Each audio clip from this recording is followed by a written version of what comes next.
you're pregnant with your 9th baby, people expect you to have life pretty well figured out. After all, you are likely not young anymore, and systems should be in place that make things go smoothly.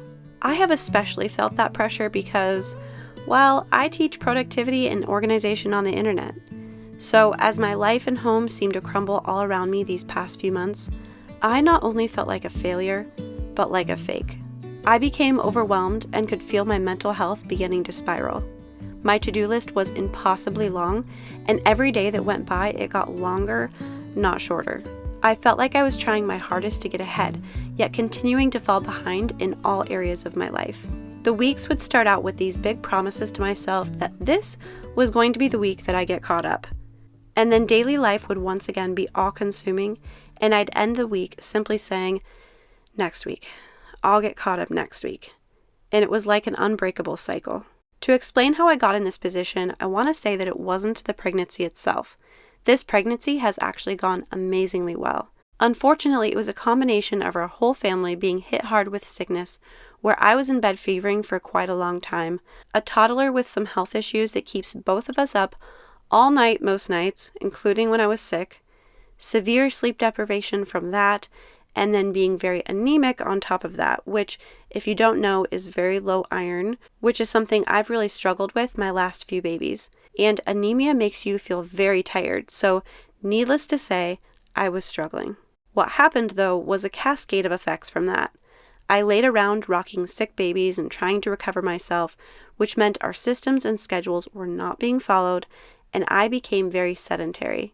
So much so that I gained weight very quickly, and when I started feeling better and tried to even do housework, I found myself struggling physically. I'm not telling you all of this so that you feel bad or as an excuse for not showing up here, but simply because I'm hoping that by sharing this, I can help even just one person that's going through a similar situation and wants to reset their life and their energy level quickly. I feel like there is probably someone else that is sick of saying, next week, I'll get caught up. And if not, I guess at the very least, making this video will help motivate me to finally get myself together, do the things I know need to be done, and make big changes before my sweet baby arrives. Okay, so if you made it this far, you're probably wondering what my plan is. First, my goals before baby arrives are to 1. Get more active so that I can feel physically stronger from my birth. 2. Get my iron levels up so that I have more energy and I'm at less risk during birth. 3. Stick to a meal plan that is nourishing and drop all sweets until after baby. 4. Get my house completely cleaned and organized. Is this baby's bed? Is this gonna be baby's bed? The baby in my belly's gonna sleep there. This baby's gonna sleep there. 5. Get my schedules and systems for things like meal prep and housework back on track. 6. Get my business organized and on a schedule so that my to-do list isn't overwhelming. 7. Clean out and plant my garden. 8. Hopefully get my toddler sleeping through the night in his own bed so that I can get more sleep as well, which is sort of a heavy lift because that means getting some of his health issues figured out too. And if you just had to pop a Xanax listening to my very long list of goals, I hear you. But I also know that A, it is possible, B, I will feel so much better postpartum if I do these things, and C, I know that life could throw me a curveball and I could end up on bed rest next week and not get to any of this, or baby could come early. But even then, any step in the right direction is going to be beneficial to both myself and my family. So it is 100% worth the effort even then. Okay, so here is my detailed plan for accomplishing these goals. Number 1, I'm going to push myself to either a 30-minute walk or 30 minutes on my bike every day, plus 20 minutes of lifting weights 3 times a week. I'm making myself a habit tracker and holding myself accountable. I have learned that staying active in the last trimester does quite a few positive things.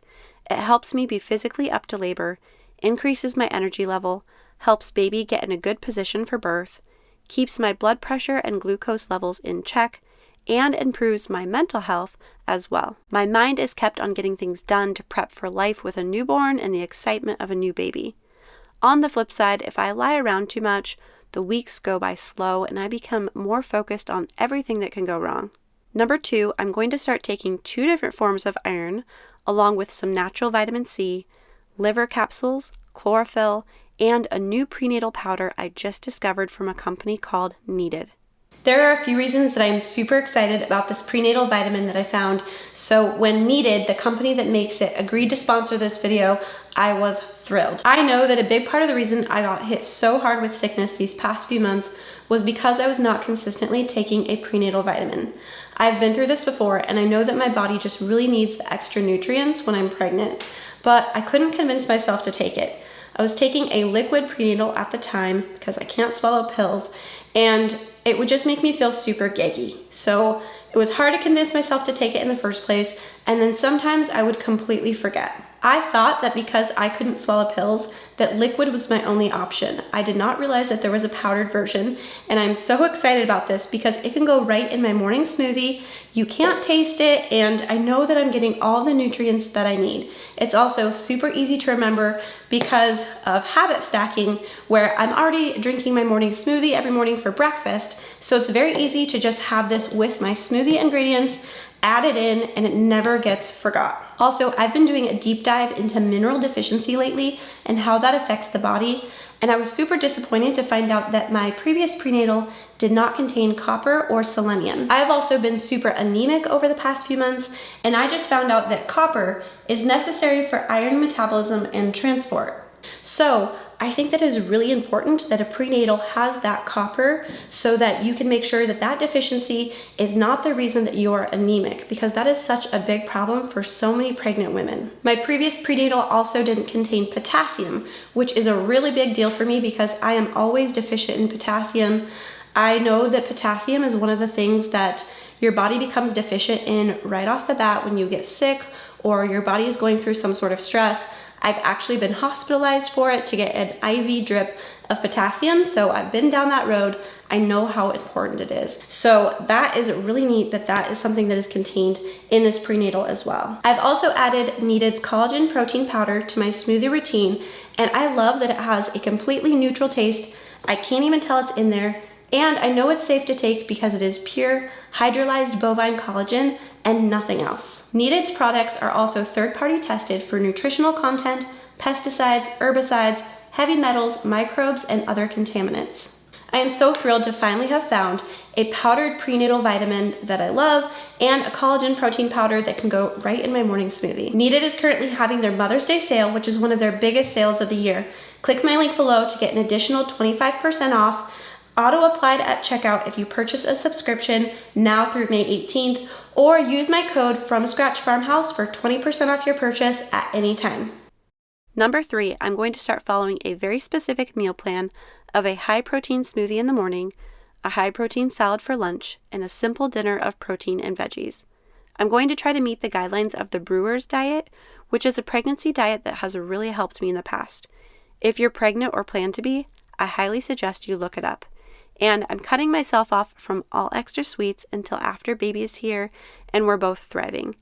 I don't normally think strict diets are a good idea, especially in pregnancy, but with my short time left, my high weight gain, and also my history of very large babies, I think it's going to be beneficial to make this short-term sacrifice.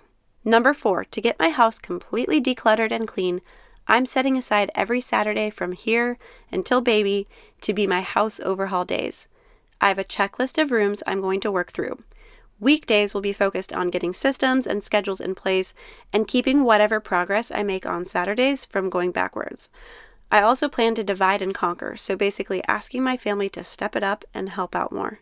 I will say that even though my house has a long ways to go to get it where I'd like before this baby arrives, it has honestly come a long ways since a few years ago. I used to dread anyone stopping by because I was embarrassed by the mess. And there are definitely still days like this, but I feel like I'm at a point where my house can get pretty out of control when enough time hasn't been spent keeping up on the day-to-day tasks. But for the most part, everything has a place. It's just a matter of getting everything in those places and then also dealing with any project piles that have accumulated, whether that is a pile of socks waiting to be gone through or winter stuff that needs to be put away for the warmer months, which is a big job with 8 kids, or finishing up products that I'm putting together to sell in the little store in town where I have a booth. I will say that these project piles are one area I really need to work on. Maybe the best idea is just to stop taking on so many projects, but since that is unlikely, I think I just need to get better about finding an organized home to keep those unfinished projects that is not in our main living space.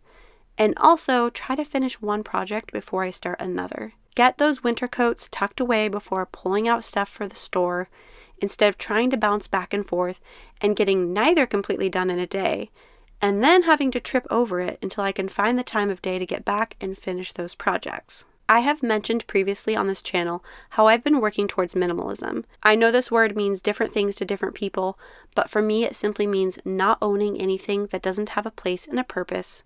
No clutter, no piles, no junk drawer, or even nicely labeled bins of cleaning products that I haven't used in years.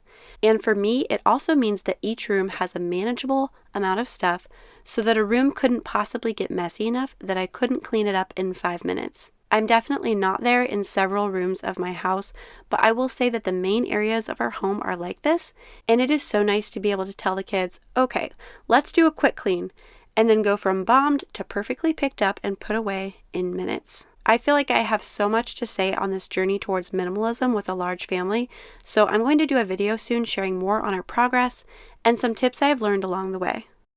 Number 5, I have made peace with the fact that I simply cannot make 3 meals from scratch every day for 10 people right now. I used to stick to a routine I called the kitchen power hour, which I have a few videos on. I'll link one below. Basically, I would get up and prep the day's meals in about an hour before the rest of the day's routine began. But while this was an amazing system that has worked great for me for several years, it's not working in the season right now where I need all the sleep I can get because my toddler doesn't sleep well at night. As frustrating as this is, he sleeps best between 5 and 9 a.m., so in order to get some sleep, I haven't been getting up until close to 8, and then we start homeschool immediately after that. There just isn't time for an hour of food prep without giving up that much needed sleep. I'm going to dive more into this in future videos, but basically I'm switching over to a batch cooking system that I think is going to be life-changing, at least in this busy season of motherhood. I've batch cooked breakfast in the past. I have a video on that from a while back, but I plan to batch cook everything. I also plan to film this process, so I'll share on that soon. Okay, I know I'm gonna get a lot of questions about my batch cooking recipes and meal plan and all that. I will be offering those eventually, but I just want to try this for a couple of months for our own family, make sure the recipes are all correct and that it all works out how it's supposed to before I offer it. So make sure you're on my email list. I will leave the link below, and then you can be one of the first to know. Number 6, I don't share much on my business or that journey here, since I know it's not relevant to most of my viewers, but I will say that I will be working on fine-tuning my systems and schedules for my business, and also hiring help. Juggling caring for 8 kids with homeschooling and also working full-time hours has been difficult, to say the least, and I know that it will definitely not be sustainable when I have both a toddler and a newborn. So I'm going to work on that now so that I can save my sanity later. Number 7, as for my garden, I'm spending this beautiful week getting it cleaned out and prepped for planting. I seriously considered pulling all of the plastic up this year, but then I came back to reality and decided this year is not the year for that, so I'm going to keep it in place from last year, and that significantly lowers the amount of work it's going to take to get this all planted. I already have the holes ready to go. I just need to clean them out from last year, and no, I do not do a fall cleanup like a lot of people do in their gardens. I found it is much easier, at least in our climate here, to wait until spring to do the cleanup because then everything is dead and it's very easy to just pick up, put in a pile, and move on. If I'm trying to do it in the fall, things are still rooted and alive, and it's just a much more difficult process. I also have heard many benefits to keeping things in place over the winter. It's supposed to help kind of be like a mulch through the winter and also provide a place for beneficial insects and whatnot to overwinter. So I am going to keep doing it this way and keep just letting it do its thing in the fall and come back to it in spring. I also rewarded myself for doing some cleanup by going to a local nursery and getting a few cold weather crops like onion, cabbage, and broccoli. And then I got my peas planted, which really like to germinate in cooler weather, which We definitely have had some hot weather this week, but it's supposed to cool down, so I think there's still time to do this. I still might need some frost protection where I'm at, but I felt like it was worth the risk. And no, I did not start any starts this year. It was just too much for me. So I am taking advantage of the local nurseries that sell starts and grateful that I have that option. Over the next month, I'll just chip away at the rest of the cleanup. And then things like tomatoes and peppers can't be planted until June here, so I'll plan on doing that right before baby. Number 8. My plan for getting my toddler to sleep better through the night is to be more intentional with his meal plan, which is difficult because of his food allergies, schedule some specialist appointments that hopefully will give us some answers on his health struggles, and then also I'm going to set him up a crib in his new room downstairs and work on getting him used to that well before baby's here. I do not let my babies cry it out or anything like that, but I do think the fact that I can hear every little whimper makes it too easy to just go pull him out of bed and put him in mine. So I'm hoping that a little separation will help. And I will have a baby monitor and another child in that room, but I'm really curious to see how much just being in separate rooms helps. As I'm recording this, I have only just begun to take the action steps towards these goals, and I know it's a lot to tackle in a short amount of time. I have about 8 weeks until baby is due. Please let me know in the comments if more follow-up on this would be helpful to you, and if you have any tips for any of these things I've been struggling with, I'd love to hear them. Okay, friends, see you here next week. You enjoy getting it? What do you think? Is that Lukey's dad?